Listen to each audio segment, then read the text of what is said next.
Le journal de Rodrigo, l'aventure vers l'inconnu.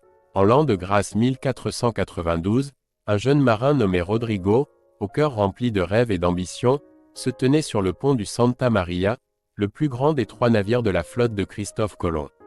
Depuis des mois, il écoutait parler de ce voyage audacieux vers l'ouest, vers une route maritime supposée plus rapide pour atteindre les richesses de l'Asie. Bien que sceptique, ses amis et sa famille avaient finalement accepté son désir de partir à l'aventure. Rodrigo était un simple matelot, mais il possédait une curiosité insatiable et un esprit intrépide. Chaque nuit, sous les étoiles brillantes, il rêvait des trésors fabuleux et des terres mystérieuses qu'ils allaient peut-être découvrir. Les jours étaient remplis de travail ardu, mais les nuits, il écrivait dans son journal, notant chaque observation, chaque sentiment. Un soir, alors que la lune éclairait faiblement les vagues, Rodrigo entendit des murmures inquiétants parmi l'équipage. Les provisions diminuaient et l'eau douce se faisait rare. Certains marins, déjà superstitieux, commençaient à craindre que ce voyage soit maudit. Rodrigo lui-même ressentait parfois une peur sourde, mais il se forçait à rester courageux, se rappelant les mots de Colomb, « Nous ne pouvons pas découvrir de nouveaux mondes sans quitter de vue la côte ». Un matin, après des semaines en mer sans terre en vue, le capitaine Colomb convoqua tout l'équipage.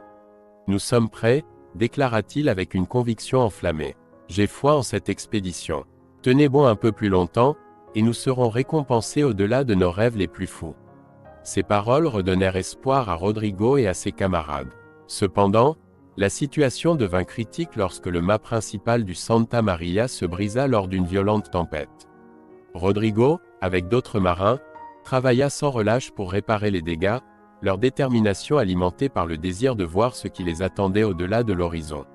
Une nuit, tandis que Rodrigo était de veille, il aperçut une lumière vacillante à l'horizon. Le cœur battant, il courut avertir Colomb. Le capitaine, après avoir vérifié par lui-même, cria avec une joie à peine contenue. « Terre!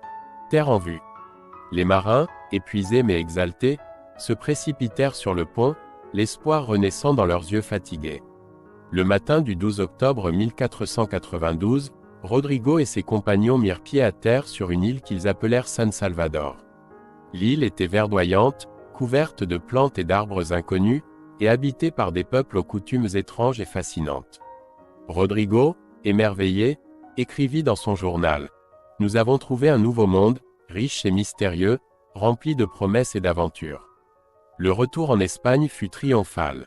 Rodrigo, fort de son expérience et de ses récits, devint une figure respectée parmi les marins et les explorateurs. Son journal devint un témoignage précieux de cette incroyable aventure. Ainsi, le jeune marin Rodrigo réalisa son rêve. Il avait quitté la sécurité du connu pour découvrir l'inconnu, et en retour, il avait contribué à l'une des plus grandes découvertes de l'histoire humaine. Les récits de ces aventures inspirèrent des générations de navigateurs à explorer les vastes océans et à chercher ce qui se trouvait au-delà des horizons.